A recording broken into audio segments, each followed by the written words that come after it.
What is up, everybody? Will You're Tilted here today, again, talking about Ashes of Creation. Now, a few days ago, I released a video about the top 5 reasons to be hyped for Ashes of Creation, and now I want to do the opposite. I don't think anything is above criticism, including Ashes of Creation, and as much as I love this game, I think that the expectations could stand to be a little bit lower, so I think it's good to, kind of counterbalance all the hype and be a little bit more realistic about a lot of things. So, this is my top 5 reasons to be wary of Ashes of Creation. Reason number 1, new studio. Now, not a surprise, Intrepid Studio is brand new. When they started the development of Ashes of Creation, they were just a couple people in someone's garage working on it, and now they've grown to, what was the last number? 170, a couple hundred people. So they're getting there. They're getting bigger, but that doesn't change the fact that this is a brand new team. They have no track record, either positive or negative. They don't have any other products for us to look at. There's no good vibes we can get from the way they've acted in the past. All we have is just Ashes of Creation. Now, granted, they're being very open about the development cycle, so we can, see it as it goes along. That doesn't change the fact that they're a brand new team, and that's not to bash on the developers. I don't know them like that. I don't know their experience. I'm sure they're very talented, but even the best talent in the world might not make a good team when put together. So that's the number one reason for me, is we just don't know what Intrepid can put out. We don't know their capabilities. So hopefully they don't disappoint. Reason number 2, complicated game. So I don't think it's any surprise that what they're trying to put out is incredibly complicated. We talked about it in the last video, just the amount of content they're trying to put into it with the PvP, the PvE, crafting, housing, naval combat, the economy the way it is. There's a ton going into it. And not only does that require a bunch of work, but they're promising more up front than other MMOs have done, period. And so, I mean, you talk about like scope creep and all that. I don't necessarily think it's scope creep, but they got a tall order ahead of them. And not only is it a lot of work to just implement the systems, but then they have to balance the systems correctly. They have to get the right risk versus reward for everything. Talked about that in my last video as well. If the reward is not worth the risk, the systems are going to fall flat, because that's the entire point behind almost all of them.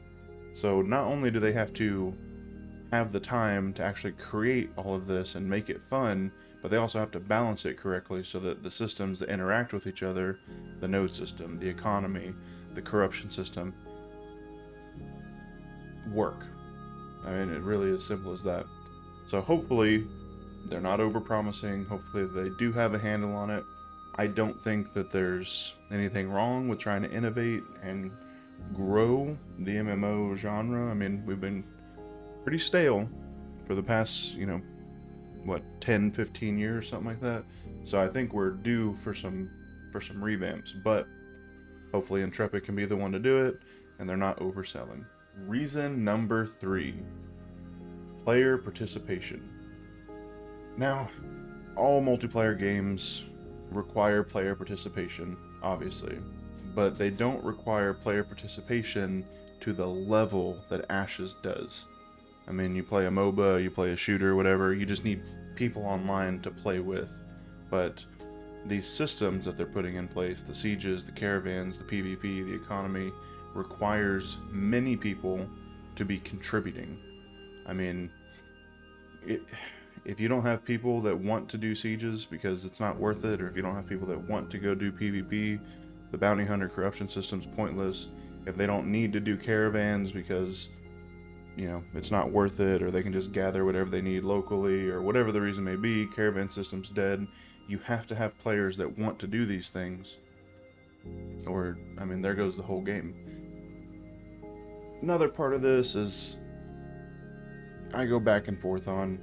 There's no group finder, which I don't think is a bad thing, but I think that's going to scare a lot of players off. that are used to the more modern MMOs, you have to group up to do a lot of things. I mean, if you're out exploring the world solo, that might work for a little while, but eventually, I mean, you might get ganked, and then what are you gonna do? You gotta go find players to team up with, to go do things with, to go run that dungeon with, to go do that world boss with. You're gonna have to get involved in the community. Like I said, I don't think that's a bad thing, but I don't know if a lot of players realize what they're getting into. So that could lead to a lot of negative feedback once the game actually launches. And the final point about player participation, and I think this is the biggest one, is if there's not enough player participation, a few large guilds or nodes are going to dominate everything. If there's not avenues for underdogs to do some stuff, there's going to be a couple large guilds that just have a dominion over the whole game, and it's not going to be fun. And then that's going to force people out, and then there's going to be less people. It's just going to exacerbate the issue. So I think the player participation aspect of it is going to be a make or break problem for Ashes. Hopefully they get it right. Hopefully they get the balance right, and people are just excited to be there, but only time will tell. Reason number 4, new story. Now, not only is it a new story, it's a new brand. It's a new everything, really. When you have other games, you know, WoW, Final Fantasy XIV, even Guild Wars 2, you have older games or older media to lean on to get people hyped. I mean, you had people logging into WoW just to go see their favorite character, just to get back in the world. And Ashes doesn't have that to lean on here. They have to come at everything from scratch. They have to hit it first try, really. Now, we don't know how this is going to pan out, right? No previous games, nothing else to lean on. This is going to be their debut. Now, I don't know much about their writers. I do know that they hired the Elder Scrolls Online lead writer, or the former one at least. Hopefully that pans out well. I hear good things about his writing. I didn't play Elder Scrolls Online too much. I played, I don't know, up to like level 30, 35, something like that. And it was good. It didn't turn me off. The story and the writing didn't. So hopefully they can pan it out. But I mean, really, this is a divisive issue as well, because you have a group of people who don't care at all about the story. They just want to jump in. They just want to level up, get to the end game, and just do all the end game content. But one, I don't necessarily think that works with Ashes of Creation, just because the way the game is laid out and the way that everything interacts with each other. But also, there is a large camp of people that do care about the story, that it is important to them, and they need that to follow along with, to stay motivated. They care about the lore. They want to go read videos. They want to, you know, have outside media that they can lean on. So we'll see how it goes. Hopefully they can deliver a good story. Hopefully there's some cinematic cutscenes. Hopefully it gets us hyped up.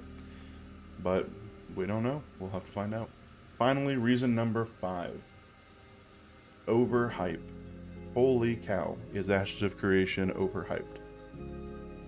The people that are lauding this game as the savior of MMOs and going to be a resurgence of the old heads, and it might be. I'm not saying it won't, but overhype has never led to good things. Even if the game does come out and it's a good game, if it's not an amazing game, you're going to have people shitting on it. You're going to have all kinds of negative reviews about how it didn't deliver and whatever. So I think the overhype surrounding the game might have some second and third order effects come launch time, just based on how the community reacts to it. We'll see. Do I think that it's the savior of MMOs? Maybe. I mean, I think it could be the breath of fresh air that the community needs. I think it could be the motivation that other developers need to start iterating on and expanding what it means to make an MMO. I don't know if it's the savior, but we'll see. I mean, maybe it does come out. Maybe it is a 10 out of 10. Maybe all the hype was real. It absolutely blows everything out of the water, and it's the greatest game of all time. But we just don't know that yet. And I think the overhype that is building in the community, the excitement, while it's fun to be a part of, and I'm glad people are excited for the game, I think could have negative second and third order effects down the line. Overall, I am still hyped for the game. Don't get me wrong. I just think it's important to have some realistic expectations and kind of have a counterbalance for all this hype that Ashes of Creation has built up. I'm excited for it. I hope that they do nail what they're going for. I hope they're not overselling. But I mean, there's a lot of skepticism around the game. There's a big parts of the MMO community that thinks it's a scam and that it's never going to pan out. They're overselling everything. Maybe, right? We don't know yet. The game hasn't launched. I don't think it's a scam, but I mean, I think there's some very realistic things that could go wrong with the game. Now, do I think that all of the negative attention is warranted? Probably not. I think that the plague of bad releases that we've had over the past 10 or so years has just got people skeptical about anything. The big one for me is Anthem. I don't know how long ago Anthem was, but that's the big one. I was so excited. I wanted it to be this great game. I was planning out playing it with all my friends. It was going to be fantastic. And it launched. And it sucked. Now, we know now that there was all kinds of stuff going on behind the scenes, and it was doomed to fail, apparently, based on all the negative stuff we've heard come out of the studio. But the hype was real for that game, too. And then it came out, it was dead. And there's dozens of examples of that happening. So I don't think that it's unwarranted that people are skeptical about Ashes of Creation, but from what we've seen so far, I am still optimistic. And I'm excited for October 25th to get into the Alpha 2 and finally start to, see a little bit more about what we're signing up for. And hopefully I'll see you guys there. Until next time.